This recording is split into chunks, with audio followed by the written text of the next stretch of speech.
سلام عليكم. لما جريمة تحصل بسبب سوء استخدام النقاب فتتحول لخناقة عن الحريات، ده شيء مؤسف الحقيقة.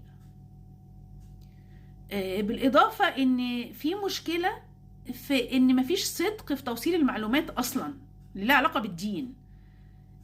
وأنا هبدأ بإني أقدم العتاب بكل حب فضيلة شيخ الأزهر. أولا، إن هو لما اتكلم عن حكم النقاب قال إن هو لا هو فرض ولا مستحب لكن مباح. تمام جدا، ده رأي جمهور الفقهاء، لكن في رأي قال إنه فرض، فما ينفعش حضرتك تقول رأي واحد. على النقيض بقى تلاقي اللي بيدافعوا عن المنتقبات بيتكلموا عنه كأنه فرض. واحدة تتكلم وتحب تقول إيه، لازم ندافع عن شرع الله. شرع الله فين يا فندم؟ ما هو الأمر خلافي. هو ليه ما حدش فيكم بيقول الحقيقة الكاملة؟ الموضوع فيه خلاف. وكمان الرأي الغالبية قالوا انه مش فرض. طلعت تقول لنا شرع الله، يعني على اساس ايه؟ عايزه تاخدي بالرأي الاحوط، خلي عندك امانه تقولي ان ده رأيك انتي.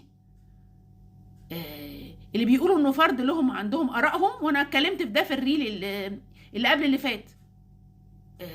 موضوع مثلا الجلباب له معنيين في القرآن، اسفه له معنيين في اللغه. يا اما اللي احنا معنى احنا عارفينه من الرقبه لتحت، يا اما انه بيغطي الوش.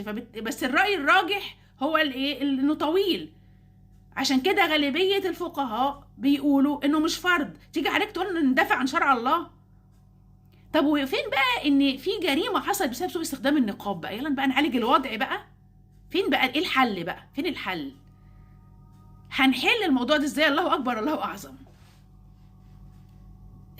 لقيت واحد باعت لي الحاجات الغريبة بقى، اللي لبست ده ما كانتش منتقبة اصلا، وحد قال ان المنتقبات اللي بيعملوا ده حبا في الله هيسرقوا. بنتكلم على سوء استخدام، وسمعت حاجات في منتهى العجب من الناس. محدش بيحاول يحل خالص. الحل الوحيد اللي تم اقتراحه هو ان في الاماكن العامه يكون في سيدات يكشفوا المنتقبات وشهم قدامها، وكمان تشوف بطاقتها تاكد ان هي نفس الشخصيه واسمها يتكتب. ده حل مقترح هيبقى مناسب في اي اماكن عامه. اما الناس اللي عندهم محلات تجاريه وحاطين كاميرات وتعبين نفسهم طبعا، فانتوا لازم تاخدوا بالكم بقى لو حد منتقب دخل المحل يا جماعه، لانه لو ارتكب جريمه انتوا مش هتعرفوا تلاقوه.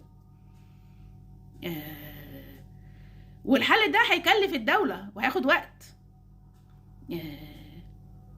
فيعني ارجو بس الاخوات المنتقبات يكون عندهم ايه، حب لبلدهم.